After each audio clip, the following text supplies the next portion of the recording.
የአርሰናል የፕሪሚየር ሊግ ዋንጫ ግስጋሴ በጣም በጥሩ መልኩ እየሄደ ይገኛል። አርሰናሎች ውጤቶችን እያመጡ ይገኛሉ። ከባባድ የሆኑ ጨዋታዎችንም ደግሞ በጠባብ ውጤት አስጠብቀው እየወጡ ያሉበት ሁኔታ ነው። ባሳለፍነው ሳምንትም ከቦርንሞዝ ጋር ያደረገው ጨዋታ በጣም ለደጋፊ የሚያስደስት ጨዋታ ተጫውተዋል። ፈጣን ጨዋታ፣ ጎል አግብተው ቁጭ የማይሉ የማይዘናጉ የጎል ብዛቱን መጨመር በየደቂቃው የሚፈልጉ ቡድን እንደሆኑ ጌም ሴንስ እንደሚያደርጉ አርሰናሎች በተደጋጋሚ አሳይተዋል። አንድ ጎል አግብተው ማይዘናጉ እንደሆነ ይሄ ደግሞ በጣም ትልቅ የዋንጫ የሚበላ ቡድን ባህሪ ነው። ቲሞች የሚዘናጉ ቲሞች አሉ፣ ሜንታሊ ጠንካራ ያልሆኑ እንደገናም ደግሞ ጌሙን ሴንስ የማያደርጉ የተጠቁ እንዳለ ጎል ሊገባባቸው እንደሆነ ብልጫ እየተደረገባቸው እንደሆነ ብዙ ክለቦች ደቂቃ 60 ደቂቃ 70 ደቂቃ እየተጫወቱ ትንሽ ፎከሳቸውን ያጣሉ፣ ይደክማሉ። አርሰናል ግን ይሄ ነገር አይታይበትም። አንድ አግብቶ ሁለት ማግብቶ ጌሙን በተቃራኒ ቡድን ሜዳ ላይ ነው መጨረስ የሚፈልጉት፣ ማጥቃት የሚፈልጉት፣ ወደ ኋላ መቅረት አይፈልጉም። ዊንገሮቹም አታክ ያደርጋሉ። ይሄ በጣም ትልቅ ትሬት ነው፣ በጣም የሚደነቅ ባህሪ ነው።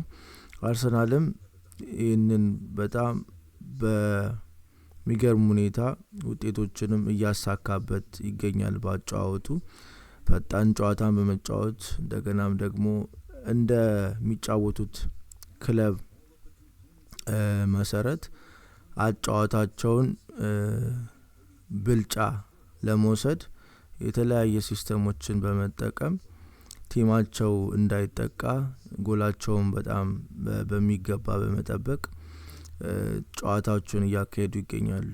አርሰናል ላይ በጣም ጎል ሲገባ ወይ ትልቅ ተከላካዩ ትልቅ ስህተት በመስራት አሊያም ደግሞ በጣም ድንቅ ጎሎች ነው አርሰናል ላይ የሚገባበት እንጂ ቀላል ኳስ አርሰናል ላይ ማግባት በጣም ከባድ ነው። ሹት የተደረገ ከሩቅ የተመታ ወይ ደግሞ በጣም ድንቅ የሆነ ጀግንነት የታየበት ጎሎች ነው አርሰናል ላይ የታየው እንጂ ቀላል ሌሎች ብዙ በየቀኑ እንደምናያቸው ክለቦች ላይ የሚገባ ጎል አርሰናል ዲፌንስ ላይ ሲገባ አናይም።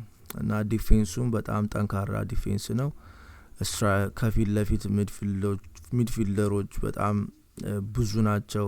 ተቀያሪ ላይ ያሉት ተሰልፈው የሚጫወቱት በጣም ከበቂ በላይ ስታር ተጫዋቾች ሞልተውበታል አርሰናል ውስጥ፣ ዊንገሮቹም እንደዛ እና ሁሌ ሲጫወት በተቃራኒ ቡድን ላይ ብልጫ ይዞ ነው ከመጀመሪያ ደቂቃ እስከ መጨረሻው ደቂቃ ላይ ድረስ መጫወት አርሰናል የሚፈልገው። እንደገና ደግሞ በፍላጎትም ብቻ ሳይሆን ሜዳ ላይ የሚተገብረው። አርሰናል በጣም ጥሩ እየሮጠ ነው የሚገኘው። 20 ጨዋታ ተጫውቷል። አሁን ያለው ነጥብ 6 ሆኗል። ከማንቸስተር ሲቲ ሁሉም የእግር ኳስ ደጋፊ ከማንቸስተር ሲቲ ጋር ያለውን ልዩነት ነው አተኩሮ ሁሉም የሚያየው። አርሰናልም ደግሞ ለአርሰናልም ይሄ የሚደበቅ ነገር አይደለም። ስለ አርሰናልም ሁላችንም እንደምንረዳው አርሰናልም ማንቸስተር ሲቲ ነው በትክክል በአትኩሮት እያየ እንዳለ የሚታወቀው። አስቶን ቪላ አለ በ42 ነጥብ፣ ግን ሲቲ ነው ሁሉም ሰው የሚጠብቀው። ሲቲ ዋንጫ የመብላት ባህሪ ታሪክም ስላለ ማለት ነው። ሲቲ አንድ ደስተኛ ሊሆኑ የሚገባው ነገር በዚህ ሰዓት በዚህ አርሰናል አልጫወት እንደገና በሲቲ ፐርፎርማንስ